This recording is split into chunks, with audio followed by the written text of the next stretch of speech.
Halo semuanya, perkenalkan nama saya Michael Andre Suryajaya atau biasa dipanggil Michael atau Andre. Saya sebagai mahasiswa Universitas Indonesia akan menjelaskan tentang penerapan Corporate Social Responsible atau CSR terhadap Socially Responsible Investing. Nah, sebelumnya saya akan menjelaskan terlebih dahulu apa itu Corporate Social Responsible. Nah, Corporate Social Responsible ini merupakan suatu komitmen berkelanjutan oleh bisnis untuk berperilaku etis dan berkontribusi pada pembangunan ekonomi sambil meningkatkan kualitas hidup suatu komunitas dan masyarakat, serta melakukan pelestarian lingkungan.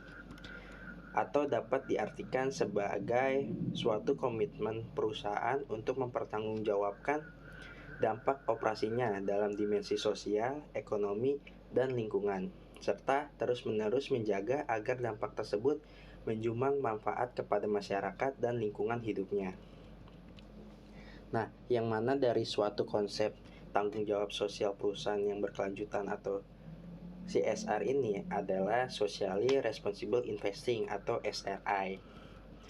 Yang dimana SRI ini juga biasa disebut Green atau Ethical Investment, yaitu merupakan investasi yang melakukan alokasi atau investasi uang yang mana dapat memberikan kontribusi positif bagi dunia dan meninggalkan perusahaan yang merusak dunia, baik masyarakat ataupun lingkungan.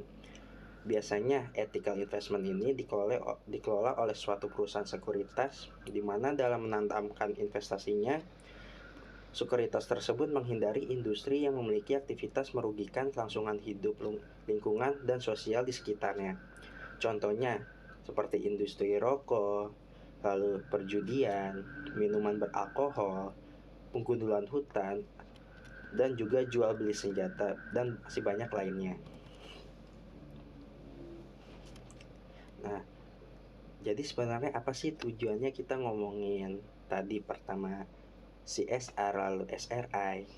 Nah, jadi pada penerapan CSR ini merupakan sebuah investasi jangka panjang bagi suatu perusahaan, yang dimana kalau perusahaan ini menerapkan CSR dengan baik dan dalam jangka panjang akan memperoleh keuntungan secara ekonomis dan bisnis juga. Karena dengan melaksanakan CSR secara konsistensi dapat menumbuhkan rasa penerimaan masyarakat terhadap perusahaan. Nah, pada zaman sekarang nih, pada masa-masa sekarang ini sudah mulai banyak nih perusahaan yang mulai sadar akan pentingnya menjalankan CSR ini. Mungkin masih banyak beberapa perusahaan juga yang sudah menerapkan tapi menjalankannya belum benar. Nah, pengaturan CSR di Indonesia ini ditujukan agar memiliki daya atur, daya ikat, dan daya dorong. Nah, yang dimana CSR ini yang semulanya bersifat voluntary atau sukarela, yang ini perlu ditingkatkan lagi. Sifatnya menjadi mandatory atau bersifat wajib, dan itu perlu ditingkatkan. Nah, dengan demikian kontribusi dunia usaha yang diharapkan dapat terukur dengan baik dan berkelanjutan.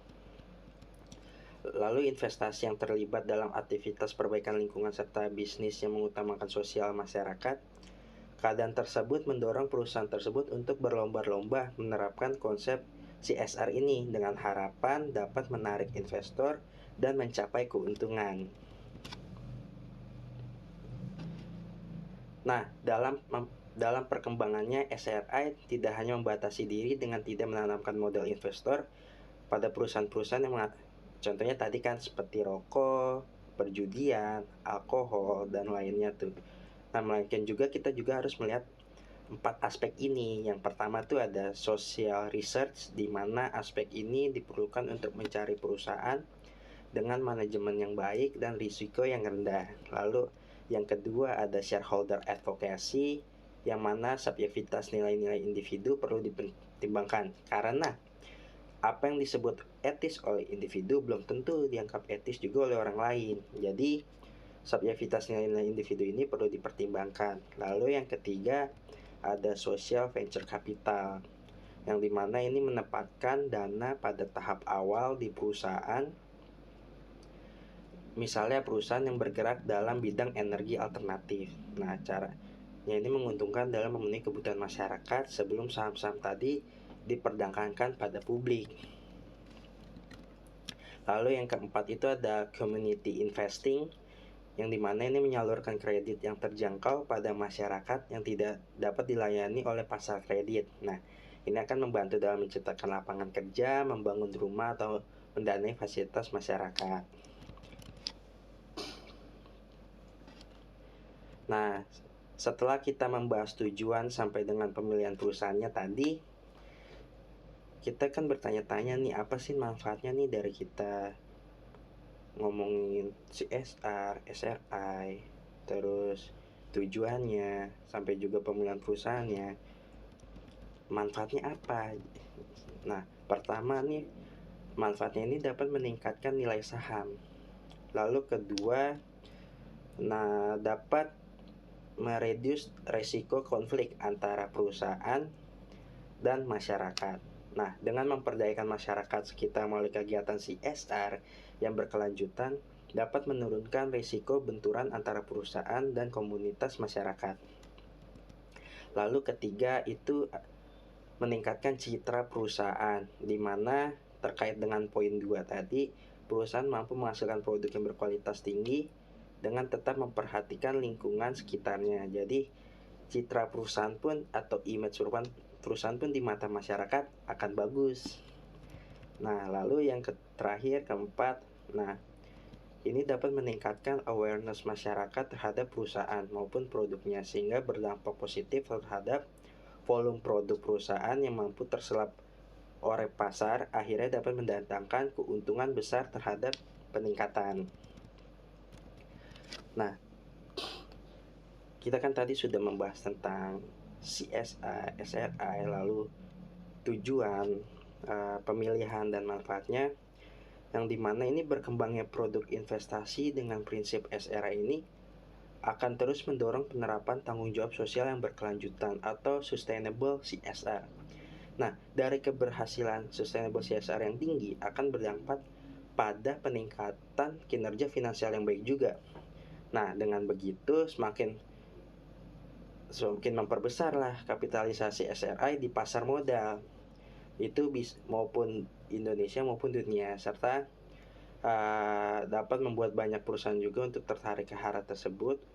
Nah, untuk itu peran investor sangat diperlukan dalam rangka promosi CSR. Jadi di sini sangat penting ya dalam peran investor dalam memperlakukan promosi terhadap CSR, karena ini dapat meningkatkan kinerja finansial yang baik juga, dan juga dapat memperbesar kapitalisasi SRI di pasar modal. Itu bisa berdampak pada negara kita juga, di negara Indonesia. Jadi sekian dari saya terkait pembahasan tentang penerapan CSR terhadap SRI. Sangat bagus ya teman-teman. Jadi sekian dari saya. Terima kasih.